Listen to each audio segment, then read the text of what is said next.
Gracias por escuchar los mensajes de la Iglesia Bautista de Santa Ana. Para más información, visítenos en la web en santaanabaptist.org. Y bueno, vamos a ver la fe de esta tremenda mujer. Y vamos a leer la historia de ella en Josué capítulo 2. Vamos a leer del 1 al 10. Dice de esta manera en Josué capítulo 2, del 1 al 10.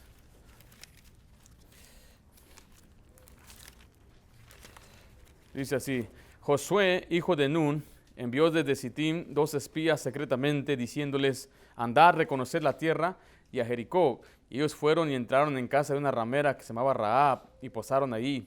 Y fue dado aviso al rey de Jericó, diciendo: he aquí que hombres de los hijos de Israel han venido aquí esta noche para espiar la tierra. Entonces el rey de Jericó envió a decir a Rahab: saca a los hombres que han venido a ti y han entrado a tu casa, porque han venido para espiar toda la tierra. Pero la mujer había tomado los 2 hombres y los había escondido, y dijo: es verdad que unos hombres vinieron a mí, pero no supe dónde eran.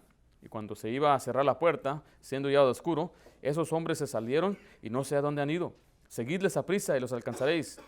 Mas ella los había hecho subir al terrado y los había escondido entre los manojos de lino que tenía puestos en el terrado. Y los hombres fueron tras ellos por el camino del Jordán hasta los vados, y la puerta fue cerrada después que salieron los perseguidores.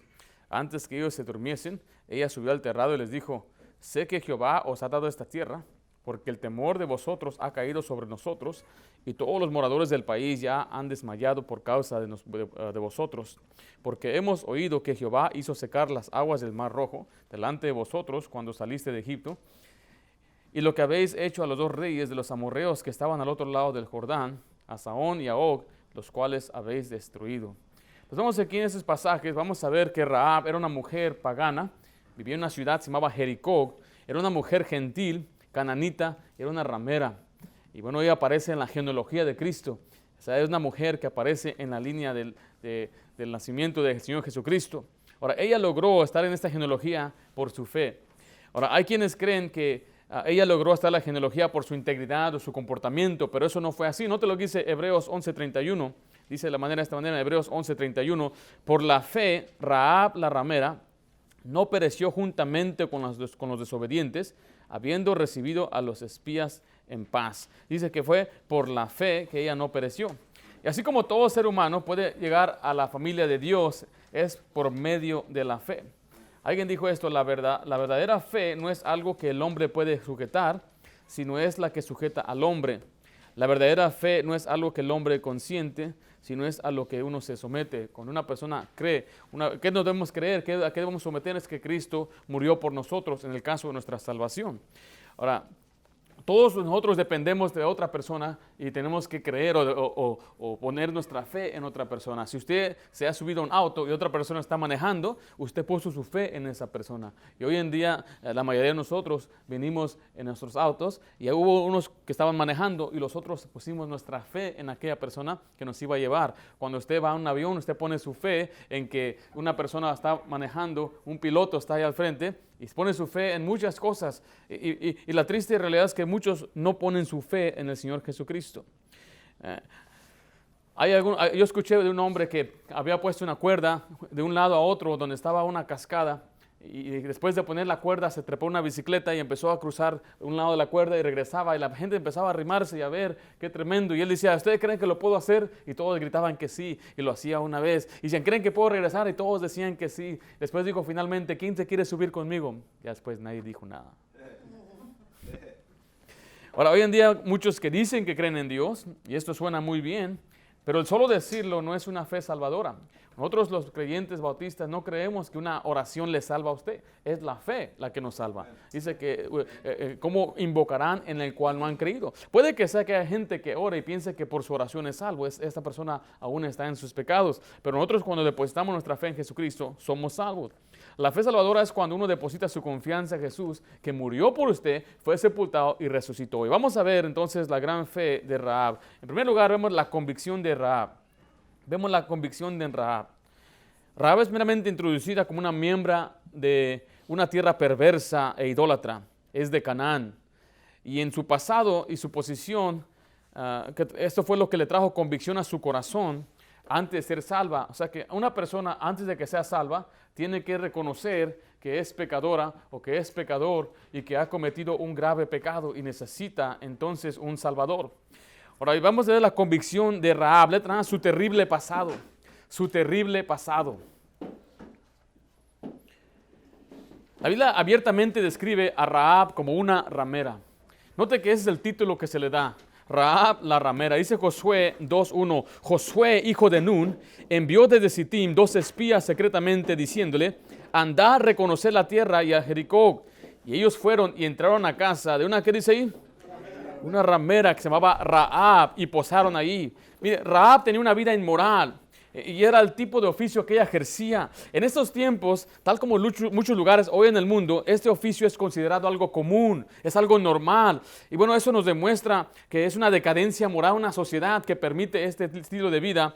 Pero mire, la Biblia condena lo que es la prostitución o las rameras. Ahora, los sacerdotes en la Biblia no podían tomar una mujer que había sido ramera. No te lo dice Levítico 21:7, con mujer ramera o infame no se casarán. Está hablando de los sacerdotes. También dice en Deuteronomio 23:17, ellas deberían ser expulsadas de la sociedad. Dice, no hay ramera de entre las hijas de Israel, ni hay sodomita de entre los hijos de Israel. No traerás la paga de una ramera, ni el precio de un perro a la casa de Jehová tu Dios, por ningún voto, porque abominación es a Jehová tu Dios, tanto lo uno como lo otro. Son palabras muy fuertes para una mujer que ella pensó que ese estilo de vida era normal, era solamente un oficio para ella. Debía ser expulsada del templo, debía ser expulsada del pueblo de Dios. No se le permitía traer ofrenda a la casa de Dios.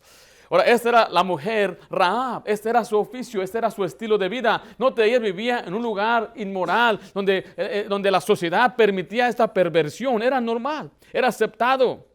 Ahora, solo porque algo es aceptable en nuestra cultura no quiere decir que está bien. Hay cosas que nuestra cultura hoy en día acepta como algo normal y común, algo que el mundo dice, eso es un estilo de vida, o es una persona escoge su manera de vivir, simplemente porque el mundo lo haga o la gente piense que es correcto, porque la cultura lo permite, eso no quiere decir que es correcto. Lo que Dios abomina hoy, lo abominó hace 1000 años y siempre lo va a abominar en 1000 años después. No interesa eso. Ahora vemos en letra B su terrible posición. Su terrible posición. Ella vivía en una ciudad que se llamaba Jericó. La paciencia de Dios está en esta sociedad había sido ya mucho. Dios ya había sido tan paciente con esta ciudad. Mira, había pasado más de 450 años que Dios había dicho que iba a destruir a esta tierra. Era una terrible posición, porque ella vivía en una ciudad. ¿Cuál ciudad era? Jericó. Mire, vaya conmigo ahí en Génesis. Note lo que Dios le dijo a Abraham. Dice, entonces Jehová dijo a Abraham, ten por cierto que tu descendencia morará en tierra ajena, y será esclava allí, y será promida 400 años. Está hablando de Egipto. Pero note lo que dice 14. Mas también la nación a cual servirán, juzgaré yo, y después de eso saldré con gran riqueza. Y tú vendrás a tus padres en paz, y serás sepultado en buena vejez. Y en la 4ª generación volverán acá, porque aún no ha llegado a su colmo la maldad del amorreo hasta aquí. Aquí le está diciendo Dios, mire, Abraham, cuando tú tengas unos hijos, va a ser una nación grande y por 400 años estarán esclavos. Pero mire, cuando llegue el colmo de la tierra, o sea, de los amorreos, Canaán, donde vive esta mujer llamada Rahab, cuando diga ya el pecado ya llegó hasta lo más que yo no aguanto, dice, voy a destruir aquella tierra. Entonces vemos que ellos tenían 450 años para arrepentirse. Los habitantes de estas tierras iban a dar a pelear con estos hijos de Dios, porque Dios ya estaba enfadado de ellos, estaba enfadado. Y quiere decirle que Dios se enfada del pecado. Dios es muy paciente, Él es muy misericordioso. Dice que la misericordia de Dios llega hasta los cielos, pero sí también Dios se le acaba la paciencia. Dice, ya llegó hasta aquí. Cuando estaba en la creación, dice, no contenderá mi espíritu con el hombre, sino que 120 años serán sus días, decía en Génesis 6. Y así es como mandó al diluvio. Y no crea que el Señor siempre va a ser paciente con nosotros. Dios nos ama y Dios es muy paciente y misericordioso, más de lo que merecemos, pero va a llegar el tiempo donde Dios dice, hasta aquí llegó mi paciencia. Y Rahab vivía en esta ciudad en tiempos muy peligrosos para su ciudad. Iba a ser destruida. Note que era una terrible posición porque vivía en Jericó. Su casa estaba en el muro. Dice Josué 2:15. Entonces ella lo hizo descender con una cuerda por la ventana, porque su casa en el muro de la ciudad, y ella vivía ¿en dónde? En el muro. ¿Qué fue lo primero que se destruyó cuando vinieron los espías o cuando vino Josué con su ejército? Fueron los muros. Y ella vivía en una ciudad perversa que Dios prometió destruir. No solamente eso, sino que vivía en los muros. Y quiero decirle que hoy en día hay mucha gente que vive con una seguridad falsa porque creen que el muro es el más fuerte. Y podría decir que el muro era el mejor más a salvo. Los muros en la ciudad en aquel tiempo eran muy gruesos. Era donde la gente podía vivir y poner sus viviendas. Y ella tal vez pensaba, la gente que vivía en el muro, estoy seguro porque vivo en el muro. Pero estaban equivocados, una seguridad muy falsa. Porque la gente hoy depende de sus obras para ser salvados. La gente dice, tengo que portarme bien. Pero no te lo dice Romanos 3:10. Como está escrito, ¿qué dice ahí? No hay justo ni aun una persona justa es una persona que es recta en toda su manera de vivir. No hay quien entienda, no hay quien busque a Dios. Mira, todos se desviaron, aún se hicieron inútiles. No hay quien haga lo bueno, no hay ni siquiera uno. Este pasaje está citado de Salmo 53 en el Nuevo Testamento y en el Antiguo Testamento. No hay ni una persona justa. Por eso nos lleva al número 2, la conversión de Rahab. Primeramente, Rahab tuvo una convicción, convencida de su pecado, que ella estaba mal, estaba en una posición equivocada, pero también vemos la conversión de Rahab. Aquí vemos en la historia donde leímos en Josué 2, que Josué envió a 2 espías y estos llegaron a la casa de Rahab. El rey se da cuenta que hay 2 espías y envía a buscarlos, pero Rahab miente diciendo que no sabe de dónde eran ni dónde fueron. Y cuando en realidad ella los había escondido. Letra A dice ahí el temor que experimentó. Vamos a ver el temor que ella experimentó. Es el proceso de su conversión. Josué 2:9 dice, sé que Jehová os ha dado esta tierra, porque dice, el temor de vosotros ha caído sobre nosotros. Y todos los moradores del país ya han desmayado por causa de vosotros. Note que Rahab le confesó que todo el país estaba lleno de temor a causa del pueblo de Dios. Dice Josué 2:11, oyendo esto, ha desmayado nuestro corazón, ni ha quedado más aliento en hombre alguno por causa de vosotros, porque Jehová vuestro Dios es Dios de arriba en los cielos y abajo en la tierra. Mire, Rahab se había dado cuenta que el Dios de los hebreos era el Dios verdadero. Porque en Jericó tenían sus dioses, en Jericó tenían sus ídolos, pero ahí había escuchado de que había un pueblo que había salido con poder de Egipto. Y ella dijo, estos dioses de ustedes es el Dios de arriba de los cielos. Y ahora ella tiene que enfrentar a ese Dios. Y es algo bueno cuando el temor de Dios viene sobre su alma, cuando se da cuenta que en manos de un Dios vivo es horrenda cosa. La Biblia dice que hay un juicio después de la muerte, el infierno es real. Mucha gente se burla y se jacta o se mofa del infierno y sabe que es una marca que estamos en los últimos tiempos, porque la gente se burla y nos está diciendo que no hay nada después de la muerte. Los científicos dicen que no hay nada después de la muerte, que no hay pruebas y que no existe el infierno, pero ahí claramente nos enseña que el juicio es real. El infierno es tan real como usted y yo. Si el infierno no fuera real, yo tiraría mi Biblia a la basura y me iría a vivir y beber y comer que mañana morimos. Pero sabe que el infierno es real y tenemos que darnos cuenta que hay gente que se va al infierno y dice, ustedes quieren asustar a la gente. Exactamente, queremos advertirle de la realidad de un infierno. Que la gente sin Cristo se va a quemar por toda una eternidad, para siempre, por los siglos de los siglos. Y cuando una persona entra, no hay salida, no hay tal cosa como que se está purgando, no hay tal cosa que hay una segunda oportunidad. Después de la muerte es el juicio. Lamentablemente mucha gente se da cuenta ya muy tarde. Hay gente y artistas famosos como John Lennon que escriba, ojalá su canto decía que imagínate que no hubiera un cielo, imagínate que no hubiera infierno, imagínate que no hay Dios y no hay religión. Triste hombre, ahorita en este momento, si él murió en sus pecados, está en el infierno. Y nos debe dar lágrimas por gente que se va al infierno. Cuando alguien dice, usted nos quieren infundir temor, tiene razón, sí es verdad, porque el temor nos hace actuar. Cuando hay un peligro, le queremos decir, ten cuidado, no vayas por allá, porque hay peligro. Y ponen la gente letreros que hay fieras, ponen letreros que tenga cuidado en las curvas. ¿Por qué? Porque estamos advirtiendo, queremos infundir temor para que tengamos cuidado. Y en este caso, infundimos el temor para que la gente diga, bueno, la vida es muy corta, debo yo convertirme a Cristo. Note letra B, los hechos que examinó. ¿Qué fue lo que ella examinó? ¿Cómo se dio cuenta? Porque ella se convirtió al Señor a Jehová. Dice, cuando los espías que Josué envió llegaron a Jericó, mira, la ciudad donde ella vivía, vemos que su testimonio era extraordinario. Note lo que ella dijo acerca del pueblo de Dios o de Jehová. Dice Josué 2:9, sé que Jehová os ha dado esta tierra, porque el temor de vosotros ha caído sobre nosotros. Y todos los moradores del país ya han desmayado por causa de vosotros. Dice el 10, porque hemos oído que Jehová hizo secar las aguas del mar rojo delante de vosotros, cuando saliste de Egipto. Y lo que habéis hecho a los dos reyes de los amorreos que estaban al otro lado del Jordán, a Sehón y Og, los cuales habéis destruido. Note que los moradores de Egipto sabían de Jehová. Hace 40 años fue cuando salieron. Ya habían pasado 40 años. Yo no sé cuántos años tenía Rahab. Si suponemos que ella tenía unos 45 años, ella desde que tenía 5 años escucharon que venía un pueblo que había salido de Egipto.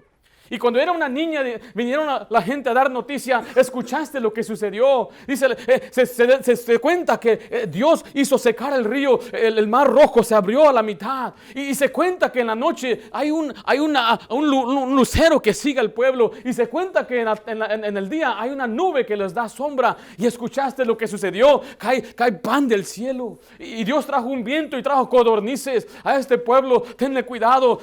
Un Dios poderoso anda con ellos. 40 años. Y dice que nadie creyó, solamente Rahab creyó. O sea, Dios no fue injusto con Jericó. Y sabe que Dios no hace injusto hoy con la gente. ¿Cuántas iglesias no hay en cada esquina?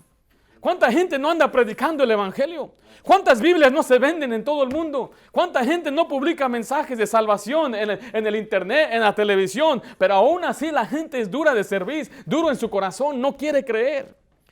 Pero gloria a Dios que nosotros hemos creído. Mire, yo no tuve que ver a Cristo para creer.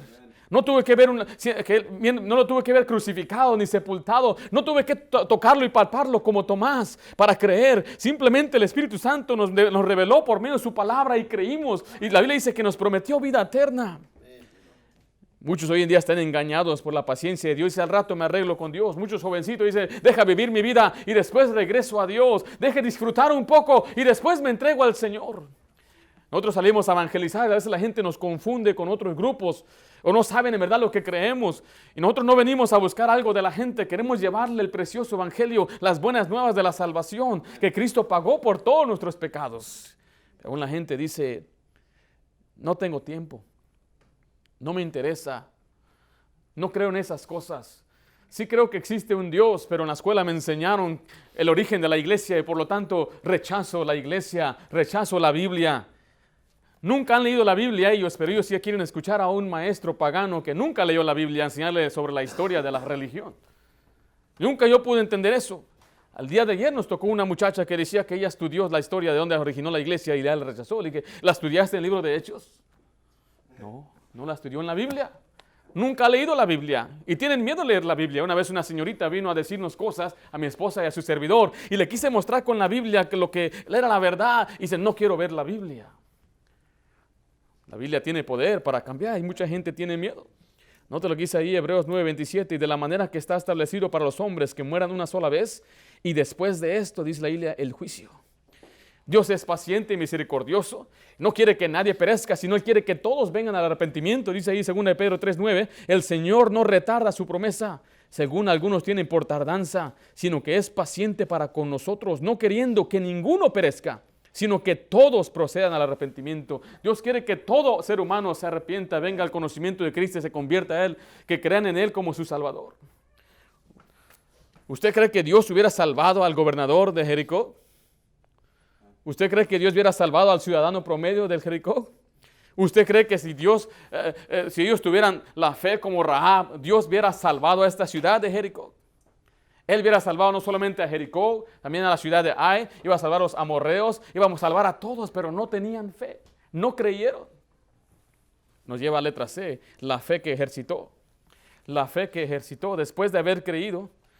Ella mostró que creyó, dice en Josué 2:12-13, os ruego pues ahora que me juréis por Jehová, que como he hecho misericordia con vosotros, así la haréis con vosotros con la casa de mi padre, de lo cual me daréis una señal segura, y que salvarás la vida de mi padre y a mi madre, a mis hermanos y hermanas, y a todo lo que es suyo, y que libraréis nuestras vidas de la muerte. Ella tal vez tuvo una vida horrible y destetable, ¿verdad? Pero vea su fe, una tremenda fe, ¿verdad? Dijo, si me salvas, si yo te salvo a ti, tú me vas a salvar a mí. ¿Qué señal me das? Cuando la palabra llegó hace 40 años, ellos tuvieron miedo, tuvieron temor. Pero muchos no hicieron nada. Pero esta mujer sí actuó. Veamos su fe ahí en Hebreos 11:31. Dice, por la fe, Rahab la ramera no pereció juntamente con los desobedientes, habiendo recibido los espías en paz. Dice ahí en Hebreos 11:31 de nuevo, dice que ella no pereció. ¿Por qué? Porque había recibido a los espías. No es que ella creyó. ¿Cómo fue su conversión? Simplemente por creer. Ella creyó. Y ahí le dice que hoy en día todo aquel que ponga su fe en Jesús será salvo. Recibirá el perdón de sus pecados. Note lo que dice ahí en Hechos 26:18, que uno recibe el perdón de sus pecados solo por fe. Dice, para que abra sus ojos, para que conviertan de las tinieblas a la luz y de la potestad de Satanás a Dios, para que reciban, ¿no? Que dice ahí, por la fe que es en mí, perdón de pecados y herencia entre los santificados. Nuestra salvación no depende de nuestro mérito, porque ¿quién es bueno entre nosotros? Cuando uno llega al Señor Jesucristo no deja de pecar. Note lo que dice ahí Tito 3:5, nos salvó no por obras, ¿de qué dice ahí? De justicia que nosotros hubiéramos hecho. O sea, está diciendo que la salvación no es por una obra de justicia, las obras que nosotros hagamos. Dios quiere que hagamos obras. Dios quiere que vivamos bien. En nuestra iglesia, una iglesia como la nuestra, predica de amar la ley, guardar los mandamientos, honrar a papá y a mamá, no hacernos imágenes, no hurtar y vivir una vida separada del mundo, diferente, separada de los vicios. Una iglesia que enseña las cosas familiares y el padre es el cabeza del hogar, que enseña a la familia. Todas esas cosas Dios nos las manda, nos enseña, pero no para salvación. Ahora vaya conmigo a Gálatas en su Biblia, por favor.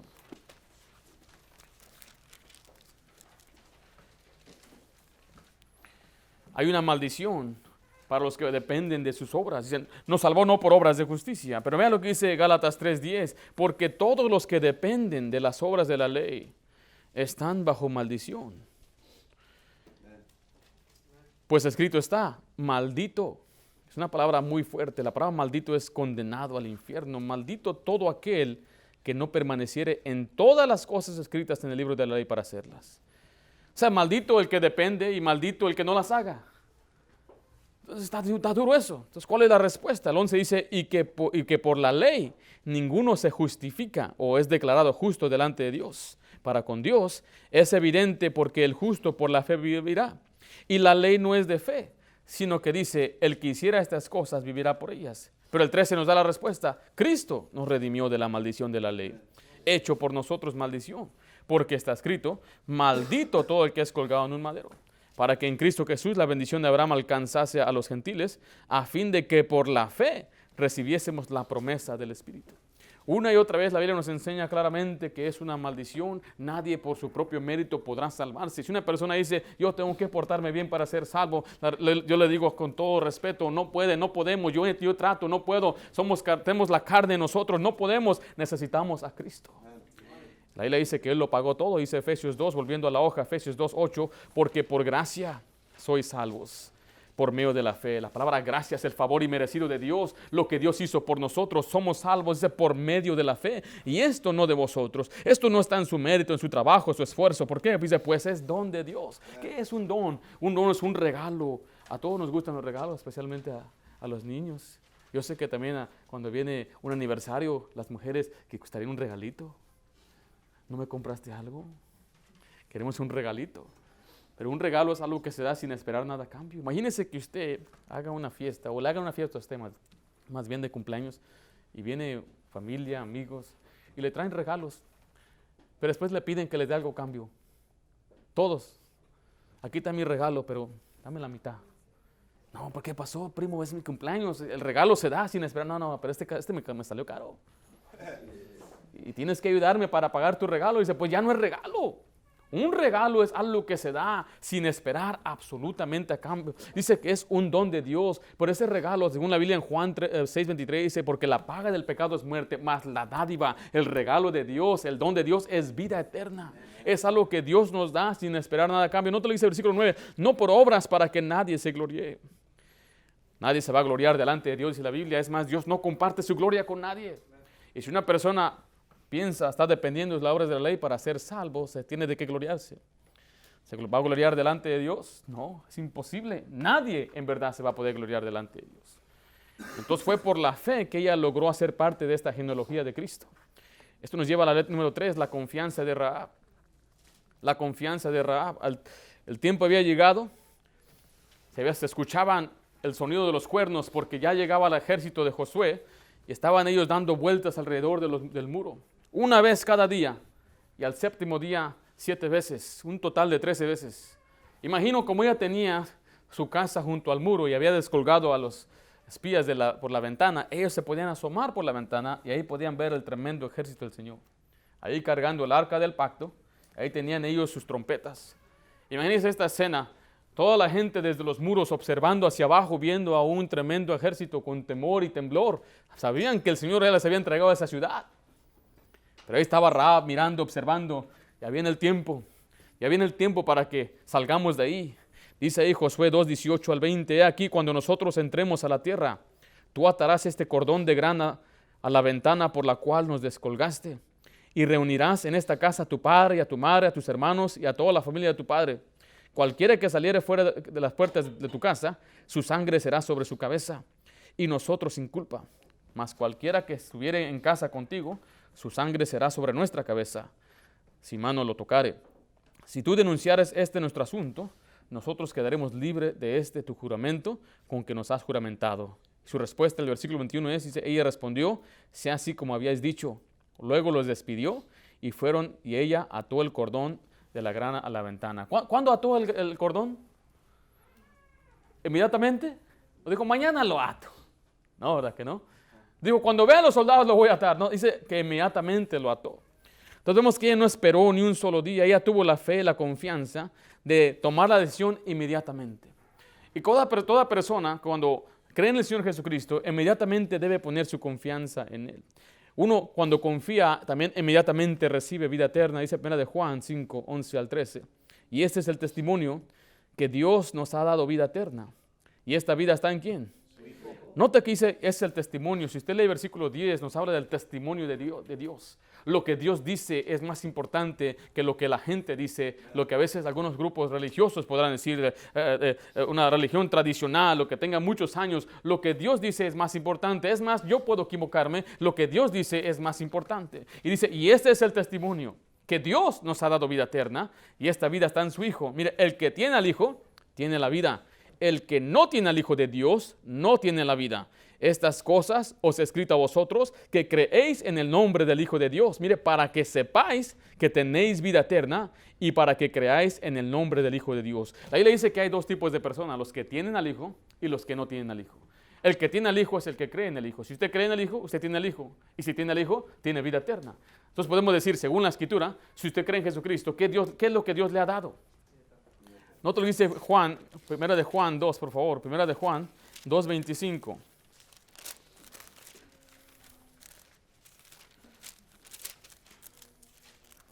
Dice así de esta manera, y esta es la promesa que Él nos hizo. ¿Qué nos prometió? La vida eterna. Ahora vaya conmigo a Tito, capítulo 1. Tito 1.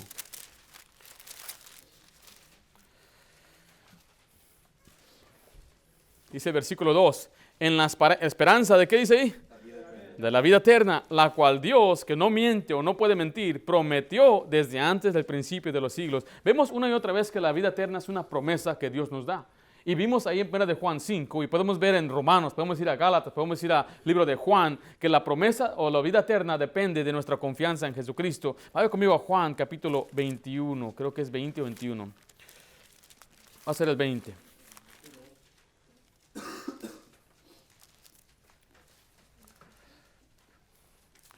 Hizo además Jesús muchas otras señales en presencia de sus discípulos, las cuales no están escritas en este libro. Lo que vemos este libro de Juan es un libro, Juan le llama libro. El propósito de este libro aquí lo vemos, pero estas se han escrito para que creáis en Jesús, que Jesús es el Cristo, el Hijo de Dios, y para que creyendo tengáis, ¿qué dice ahí? Vida en su nombre. ¿Pero qué tipo de vida? Bueno, si usted va también a Juan capítulo 6.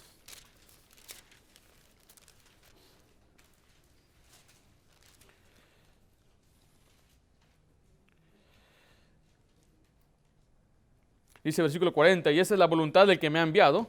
Todo aquel que ve al Hijo y cree en Él, ¿qué dice ahí? Tenga vida eterna. Entonces vemos que la vida eterna es una promesa que Dios nos ha dado. Y lo único que Dios aquí nos ha pedido una y otra vez es que creamos en Él. Es una promesa. Usted y yo hemos quebrantado promesas. Yo he rompido muchas promesas, creciendo, papá, te prometo, y nunca quedaba. Ahora sí voy a sacar buenas calificaciones. Y ahora sí me voy a portar bien. Y ahora que me caso, amor, cuando llegue el trabajo, vamos a salir. Ya estoy cansado, amor, del trabajo. Y uno ya rompe sus promesas. Pero mire, Dios no es hombre para que se arrepienta. Dios nos prometió esa promesa. Nos dijo, yo prometo darte vida eterna. Lo único que tú tienes que hacer es creer que Cristo murió para pagar por tus pecados. ¿Qué significa ser salvo? Significa ser salvo es ser perdonado. Significa que ya no hay más juicio para uno. No hay más condenación para los que están en Cristo. Dice Romanos capítulo 5, versículo 1. Ahí le dice también en Romanos 4 que tenemos paz para con el Señor. Hemos sido reconciliados con Cristo. Dice que Cristo es nuestro sustituto. Tomó lugar de nosotros para pagar por nuestros pecados. Él es nuestra propiciación. Que Él mismo, siendo Dios santo, apaciguó la ira y la justicia de Dios para salvarnos. Lo único que Dios nos pide es que confiemos en el Señor. Pero vemos número 4, los convertidos de Rahab. Los convertidos de Rahab. Inmediatamente Rahab tuvo que informar a su familia de la salvación que Dios le había otorgado, porque le dijo, si tus papás, tus hermanos y todos los suyos están dentro de tu casa, se van a salvar. Ahora, note que los muros se derrumbaron, dice la Biblia, pero no sé cómo es que la casa de ella permaneció. Tal vez todo se derrumbó excepto esa sección. Es la tremenda obra del Señor, pero dice que dentro de su casa se iban a salvar solamente los que habían creído también. Porque imagínese que usted esté Rahab y vaya a la casa de papá y mamá. Papá, mire, el pueblo de Dios mandó a 2 espías y van a destruir todo esto aquí. Y tienes que estar en mi casa para que te salves. Si no estás dentro de mi casa, no te vas a salvar. Y podrá que tal vez habría algún pariente que le decía, no vaya, don. No le creas, usted cree que eso va a pasar. ¿Cómo va a suceder eso? No vaya.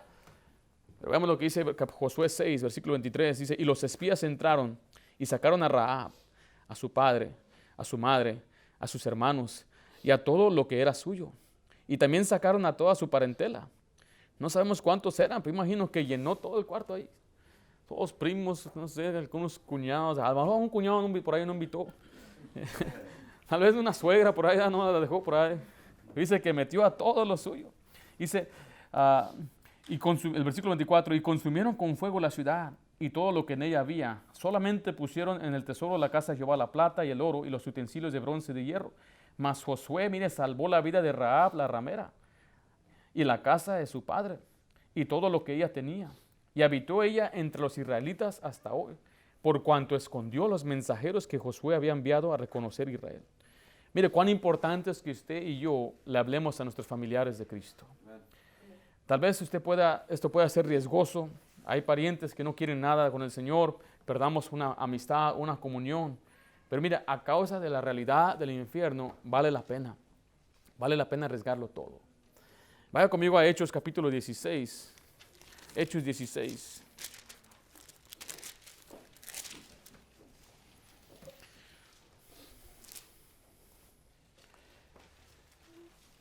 Dice versículo 30, aquí está un carcelero, estaba a cargo de Pablo y Silas que estaban encerrados. El apóstol Pablo dice desde el versículo 30, sacándolos les dijo, señores, ¿qué debo hacer para ser salvo?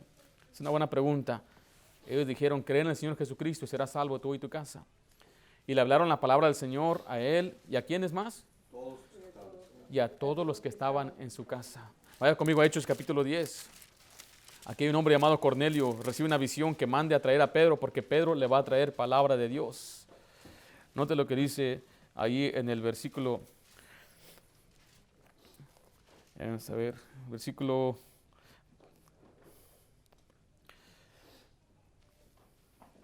versículo 27. Dice, cuando mandaron a traer a Pedro, dice, y hablando con él, entró y halló a muchos que se habían reunido. Aquí vemos un hombre que reunió a sus amigos, a sus familiares, para que Pedro le predicara el evangelio. No solamente existe esto, existen más ejemplos. Lidia, una mujer que cuando ella recibió fue bautizada, ella junto con toda su casa. Mira, es importante que nosotros le hablemos a nuestros parientes del Señor Jesucristo. Mi papá tiene un primo, y este primo era, antes de conocer al Señor, me acuerdo, mi papá pasaba mucho tiempo con sus amigos que no eran creyentes, pero cuando él recibió al Señor y empezó a ir a la iglesia, pues él sintió que debía compartir. Y yo me acuerdo que él sentía como que encontró lo más grande. Y en verdad, cuando uno llega a Cristo es lo más grande que uno puede encontrar. Es más, cuando Cristo nos encuentra a nosotros. Entonces él fue con ese entusiasmo para compartir con sus amigos, esperando que sus amigos también iban a reaccionar igual. Yo me acuerdo de algunos amigos decían, no, Jorge, está bien, Jorge, tú ya te acercaste a Dios, pero no, yo no. Yo me acuerdo de ir de casa en casa a los familiares a hablarles de Cristo.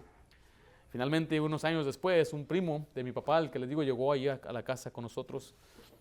Y el primo de mi papá sacó su cigarro y mi papá dijo, en nuestra casa no podemos hacer eso, vamos afuera. Y se enojó primo de mi papá.